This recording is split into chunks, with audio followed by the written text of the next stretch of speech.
What do we do with the collected waters that we use in households and industries? We'll dump them in the environment? Well, no! Welcome to the lecture series Introduction to Urban Sewage Treatment as part of our water treatment course. My name is Jules van Lier and I'm Professor in Wastewater Treatment and Environmental Engineering at the Sanitary Engineering section of TU Delft.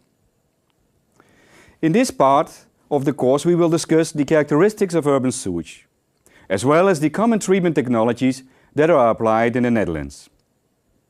In our follow-up master courses, we are focusing on advanced technologies, as well as alternative technologies that are recently developed to reach a higher degree of sustainability. Following the urban water chain, the treated and distributed drinking water finds its way to all households and industrial appliances. At both uses, water is generally used for cleaning or transport of waste products, and only a very limited amount is actually used for drinking. In fact, less than 1% of the water supplied to the households. Therefore, the used waters contain many suspended pollutants. And in addition, because water is a polar solvent, many pollutants will dissolve in the water. The water, with the suspended and dissolved pollutants, is now called wastewater or sewage, and is carried away from the site of use. Collection of the used urban waters is generally done by means of an extensive sewage network, which conveys the urban sewage to the site of treatment. The term used urban waters over wastewater in fact better describes the state of the water and therefore has my strong preference. Moreover, wastewater implicitly is negatively valued, water that is wasted and it needs treatment prior to discharge into an environmental sink. Used urban waters is more positively and calls for treatment for reuse. This can be the water itself or the various pollutants that can be recovered as a resource. In fact, the term used urban waters better fits in the urban water cycle idea, the central theme of our entire course.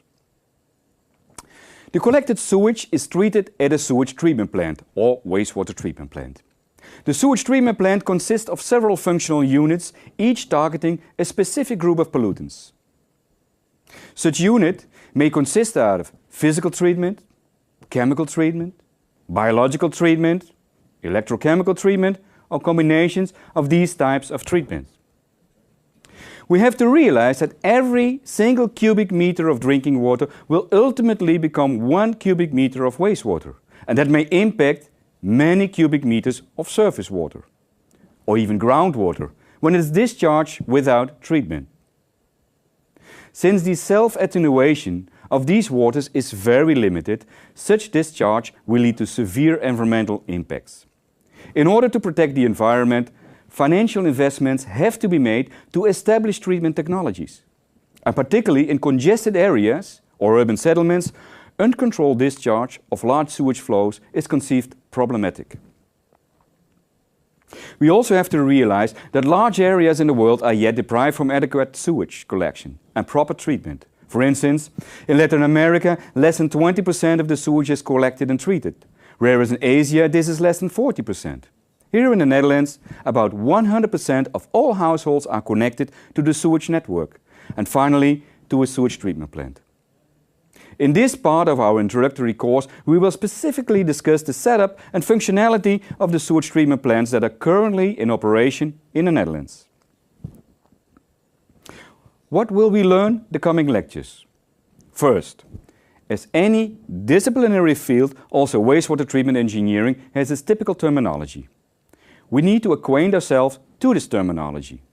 Second, why do we need to treat these waters? Or in other words, what is their environmental impact when they are discharged untreated? Third, we need to understand the nature of the pollutants and the characteristics of the sewage in general. Fourth, how does a sewage treatment plant look like and what are all the functional units in fact doing in the treatment plant? By finishing this course, we should be able to design a full-scale sewage treatment plant using the design features commonly applied in the Netherlands. How does a sewage or wastewater treatment plant look like? This picture shows the largest sewage treatment plant in the Netherlands, here in Delft. It has the capacity to treat the sewage of about 1.4 million people. It's a modern treatment plant that removes organic matter as well as nutrients, phosphorus and nitrogen from the used water up to the restrictions set by law.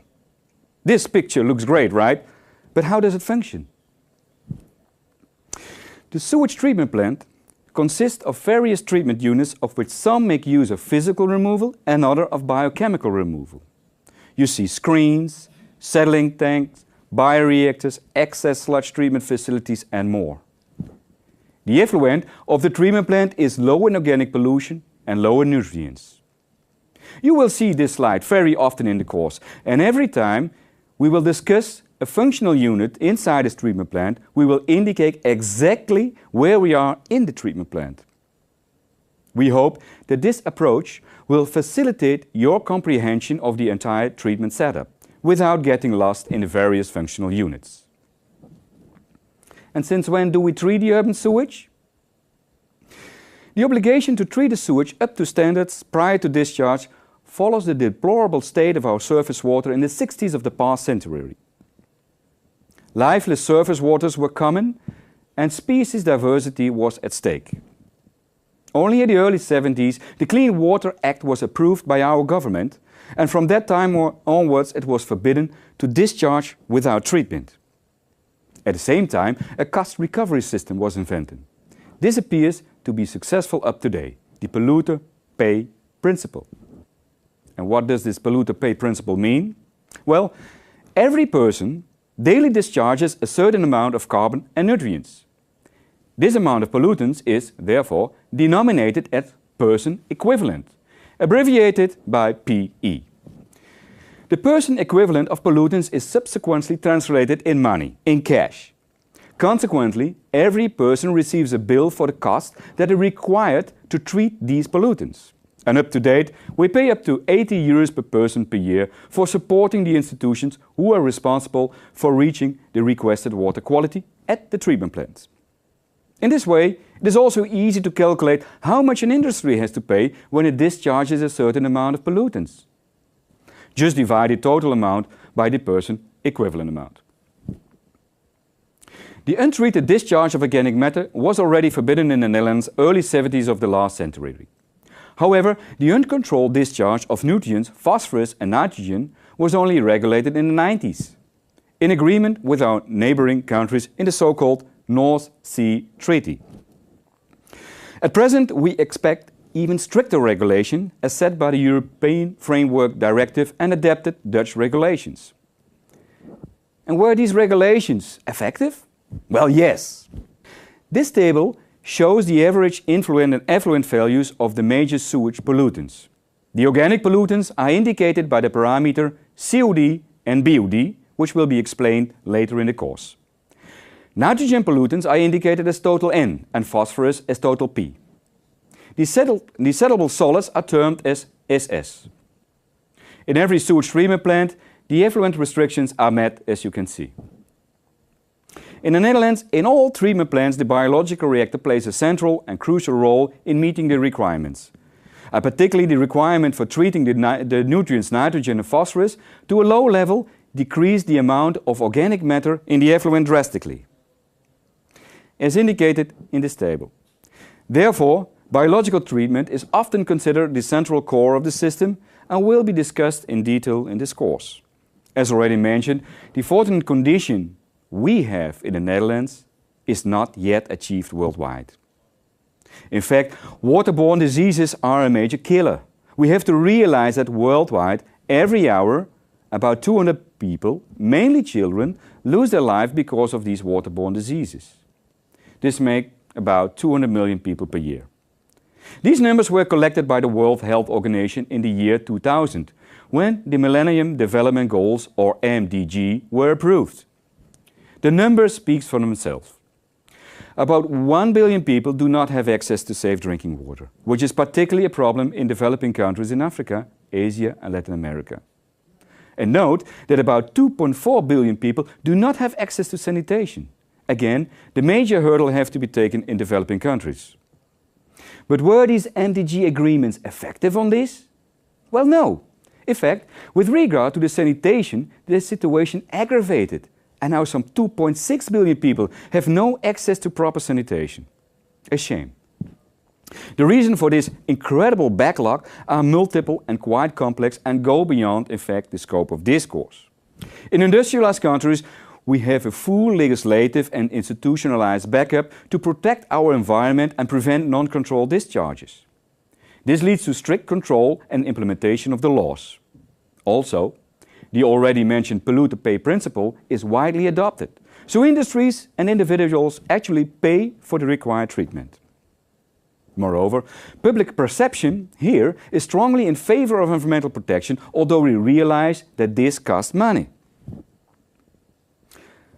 How different is the situation in developing countries? Although many countries have similar restrictive laws as the industrial countries, there is little institutional backup and very little control and implementation. In addition, cost recovery is hardly implemented, so there's an extreme lack of financial resources. But needs are high as the scarcely available fresh water resources are more and more threatened. Now, we realize that this course will not solve the world problems on waterborne diseases. But we do want to freely distribute our knowledge on sewage treatment so that anybody interested can take his or her advantage of it.